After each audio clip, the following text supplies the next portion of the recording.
যারা যাতাই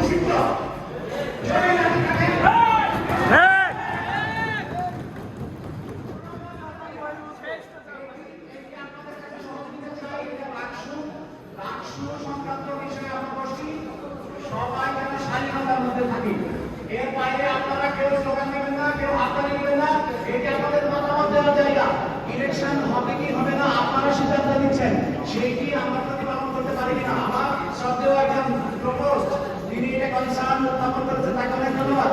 কারণ এখানে একটি ফর্মাল বৈঠকে বসছি আমরা, এখানে কারো স্লোগান একেবারেই নিষিদ্ধ। এই স্থায়ী হলেই